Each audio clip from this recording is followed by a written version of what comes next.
स्वागत है आपका द ओमेगा क्लासेज में। इस वीडियो में हम ये जानेंगे अर्थव्यवस्था में जो क्षेत्र होते हैं वो कौन कौन होते हैं। ये पार्ट 2 है। फर्स्ट वीडियो में हमने अर्थव्यवस्था के शुरुआती चीजों को बताया था। आप अर्थशास्त्र को पढ़ते हैं, समझते हैं, परीक्षा उपयोगी दृष्टिकोण से उसे देखते हैं और आप गड़बड़ाते हैं। उन सारे पहलुओं को जहाँ पे आप गड़बड़ाते हैं, उन छोटे छोटे पॉइंट्स को जहाँ पे आपको समझने में दिक्कत होती है, उन्हीं को दूर करने के लिए हमने पूरा सीरीज रखा है।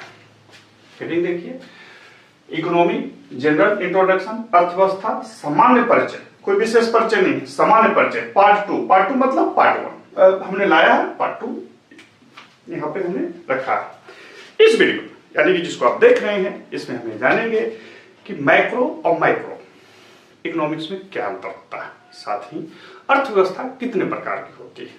याद रखिए कि अर्थव्यवस्था का प्रकार बहुत होता है। हम उन सारे प्रकारों को अलग अलग तरीकों से देखेंगे, लेकिन सबसे पहले ये जान लेंगे कि अर्थव्यवस्था कितने प्रकार की होती है। चलिए आइए, का बहुमूल्य समय नष्ट न करते हुए देखते हैं। पार्ट 1 में हमने बताया था कि अर्थव्यवस्था क्या है, उसमें क्या क्या चीजें शामिल हैं, व्यष्टि और समष्टि यानी कि माइक्रो और माइक्रो इकोनॉमिक्स क्या होता है। इसमें हमने छोटा सा चार्ट दे दिया, हालांकि कोई जरूरत नहीं थी, उपयोगिता नहीं थी, लेकिन हमने दे दिया। इसलिए दे दिया कि ताकि आपको कहीं दिक्कत हो। सबसे पहले आता है व्यष्टि अर्थशास्त्र और दूसरा आता है समष्टि अर्थशास्त्र, यानी कि माइक्रो और मैक्रो। अंतर क्या है, हमने पिछली बार में भी बताया था कि क्या अंतर है।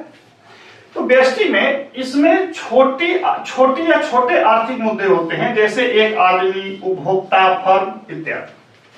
इसे कीमत सिद्धांत भी कहा जाता है, क्योंकि कीमत इसमें मायने रखता है। तीसरा है कि उपभोक्ता व्यवहार, उत्पादक व्यवहार, कीमत सिद्धांत इसके प्रमुख घटक। आपसे परीक्षाओं में पूछेगा कि उपभोक्ता व्यवहार सिद्धांत, उत्पादक व्यवहार सिद्धांत या कीमत सिद्धांत किस अर्थशास्त्र के प्रमुख घटक, व्यष्टि की समष्टि। तो आपको याद रखना है व्यष्टि। अगला कहता है समष्टि अर्थशास्त्र। इसमें अर्थव्यवस्था के बड़े मुद्दे होते हैं, जैसे रोजगार, बजट, मौद्रिक नीति इत्यादि इत्यादि। आपसे सवाल पूछेगा कि रोजगार जैसा मुद्दा किस अर्थशास्त्र का क्षेत्र है, व्यष्टि की समष्टि। आपको ध्यान रखना। मैंने पिछले वीडियो में बताया था कि जब किसी आर्थिक मुद्दे को बिल्कुल छोटे स्तर पर देखा जाए तो वो होगा व्यष्टि अर्थशास्त्र, और जब उसे बड़े मुद्दे पर देखा जाए तो होगा समष्टि अर्थशास्त्र। इसे आय तथा रोजगार सिद्धांत भी कहा जाता है। इस पॉइंट को नोट करके रखेंगे, इसे आय तथा रोजगार सिद्धांत भी कहा जाता है। भुगतान संतुलन, बजट, मौद्रिक नीति इत्यादि इसके प्रमुख घटक हैं। अब तो आप मेरा पार्ट 1 देखेंगे, इसको देखेंगे या आप कहीं भी पढ़ेंगे तो समझ में आ जाएगा कि माइक्रो और मैक्रो क्या क्या है। लेकिन हम ये सवाल पूछें कि दोनों एक दूसरे से संबंधित कैसे होते हैं, समस्या हो जाएगी। दोनों में आपस में संबंध क्या है, परीक्षाओं में पूछा जा सकता है। जब आप नोट्स लिखने बैठेंगे वहां पूछा जा सकता है, या कम से कम आपके मन में आना चाहिए कि भाई अर्थव्यवस्था के दो क्षेत्र, समष्टि और व्यष्टि, आखिर ये दोनों एक दूसरे से संबंधित कैसे हैं। इसको ऐसे समझिए। मैंने पिछले बार परिवार का बात बताया था। आपके पिताजी पैसा कमाते हैं, शिक्षा में कितना खर्च करना है, इन्वेस्टमेंट कितना करना है, घर पे खान पान पे कितना खर्च करना है, ये सब जो मुद्दे आते हैं, ये आ गया आपका व्यष्टि अर्थशास्त्र, यानी कि छोटे छोटे मुद्दे हैं। लेकिन जब आपके पिताजी ये सोचे कि हम लॉन्ग टर्म में अपने घर परिवार को चलाने के लिए कहां कहां कैसे क्या क्या करेंगे, क्योंकि वो लॉन्ग टर्म में बड़ा मुद्दा कर रहे हैं, तो वो आ गया समष्टि अर्थशास्त्र में। अब दोनों में संबंध कहां संबंध है, कैसे है। जब आप छोटे स्तर पे कोई फैसले लेते हैं तो छोटे छोटे फैसले जो होते हैं बड़े फैसलों को प्रभावित करते हैं, और जब आप बड़े फैसले लेते हैं तो फैसले छोटे चीजों को भी प्रभावित करते हैं। जैसे सरकार ने बोला कि हम 1 करोड़ रोजगार लोगों को देंगे, तो एक व्यक्ति जो रोजगार प्राप्त करेगा, एक व्यक्ति के स्तर पे, एकदम छोटे स्तर पे, या एक फर्म जो किसी लोगों को रोजगार देगी, वो व्यष्टि अर्थशास्त्र में आएगा। लेकिन जब सरकार उसके नीतियां बनाएगी तो वो समष्टि अर्थशास्त्र में आएगा, और दोनों इसी प्रकार से एक दूसरे से संबंधित होते हैं। आपके लिए होमवर्क ये है कि कोई एक ऐसा अपने से, गूगल करके नहीं, किताब देख के नहीं, अपने से एक ऐसा मुद्दा बताइए जहां पे इन दोनों में अंतर संबंध स्थापित होते हैं। ठीक है, अब आगे के देखते हैं अर्थव्यवस्था के प्रकार। अब देखिए अर्थव्यवस्था के प्रकार, टाइप ऑफ इकोनॉमी। अब ये कहिए कि श्रीमान ये प्रकार क्यों पढ़ा रहे हैं, तो ऐसे प्रकार जो आप पढ़े होंगे अर्थव्यवस्था के बारे में, वो आप ये पढ़ेंगे कि पूंजीवादी अर्थव्यवस्था है, गैर पूंजीवादी अर्थव्यवस्था है, इस तरह से पढ़े हैं। हम इसे अलग परिप्रेक्ष्य में समझेंगे, क्योंकि परीक्षा दृष्टिकोण से हम पढ़ रहे हैं। याद रखिए, मैं हट गया हूं सामने से, आप स्क्रीन पर सारी चीजों को देख लें, नोट कर लें। क्योंकि हम परीक्षा उपयोगी दृष्टिकोण से पढ़ रहे हैं, साथ ही समझने के दृष्टिकोण से पढ़ रहे हैं। परीक्षाओं में इन सभी चीजों से प्रश्नों को उलट करके पूछ लिया जाता है, उलट फिर करके पूछ लिया जाता है। तो हम उस चीज को नजरअंदाज न करते हुए पूरी चीजों को सामने आपके लाएंगे। इसे मुख्यतः 3 आधारों पर देखा जा सकता है। ये देखा जा सकता है, मैं ये नहीं कह रहा हूं कि ऐसे ही देखिए, क्योंकि अभी तक परीक्षाओं में जो प्रश्न बने हैं वो इस तरह से बने हैं, तो हमने आपको उसी तरह से लाया। वो 3 आधार क्या क्या है? फर्स्ट है उत्पादन के आधार पे, बेसिस ऑफ प्रोडक्शन। दूसरा है अवस्था के आधार पे, बेसिस ऑफ स्टेज। और तीसरा है अंतर संबंधों के आधार पे, बेसिस ऑफ रिलेशनशिप। यानी कि हम जो इकोनॉमी को पढ़ते हैं वो 3 आधारों पर अभी तक हम पूरी दुनिया में इकोनॉमी को समझते हैं, जानने का प्रयास करते हैं। हो सकता है कि जिस आधार पे ये है उसमें ये भी हो, जिस आधार पे है उसमें ये भी हो, या जिस आधार पे है उसमें ये ना हो, ये हो, माने उलट फिर कुछ भी हो सकता है। तो हम इन तीनों को देख लेते हैं। आपसे परीक्षाओं में सवाल पूछ लेगा, शर्त रख देगा कि किसी देश की अर्थव्यवस्था में अमुक अमुक चीजें हैं, आप उत्तर में से बताइए कि किस प्रकार की अर्थव्यवस्था है। तो गड़बड़ा देंगे, एक चीज पढ़ के जाएंगे दूसरा नहीं, तो हम उन चीजों को दूर कर लेते हैं। उत्पादन, उत्पादन मतलब प्रोडक्शन। कोई भी चीज प्रोडक्ट होता है, तो उत्पादन के आधार पे अर्थव्यवस्था को 3 भागों में बांटा गया। पहला पूंजीवादी या बाजार अर्थव्यवस्था। पूंजीवादी और बाजार अर्थव्यवस्था में क्या होता है कि सारा प्रोडक्शन जो होता है वो कंपनी के अधीन होता है, सरकार का उसमें मिनिमम हस्तक्षेप होता है। दूसरा है समाजवादी अर्थव्यवस्था। समाजवादी अर्थव्यवस्था में क्या होता है, इसको बने राष्ट्रवादी अर्थव्यवस्था भी बोला जाता है। इसमें क्या होता है कि समूचा उत्पादन पे, क्योंकि ये उत्पादन के आधार पे है, तो संपूर्ण उत्पादन पे सरकार का नियंत्रण होता है, सरकारी नियंत्रण होता है। तीसरा होता है मिश्रित अर्थव्यवस्था। ये ऐसी अर्थव्यवस्था होती है जहां पे सरकार भी उत्पादन में भाग लेती है और प्राइवेट कंपनियां भी उत्पादन में भाग लेती है। अपना देश मिश्रित अर्थव्यवस्था को अपनाया, ये तो साधारण था। पूंजीवादी अमेरिका जैसा, समाजवादी रसिया चीन जैसा, मिश्रित अर्थव्यवस्था भारत जैसा देश। लेकिन आपसे सवाल पूछेगा कि निम्न में से किन देशों ने मिश्रित अर्थव्यवस्था को अपनाया, क्यों अपनाया, यह क्या कारण था कि उन्होंने मिश्रित अर्थव्यवस्था को ही अपनाया? भारत, पाकिस्तान, बांग्लादेश, श्रीलंका, इंडोनेशिया, इन सब देशों ने मिश्रित अर्थव्यवस्था को क्यों अपनाया? सवाल तो ये बनता है। जो साम्राज्यवादी देश थे, मोनोपूंजीवादी देश थे, उन देशों में जहां पे थोड़ा सा कार्ल मार्क्स का प्रभाव ज्यादा हो गया, वो पूर्ण समाजवादी देश बन गया। समाजवादी देश मतलब समूचा उत्पादन पे सरकार का नियंत्रण।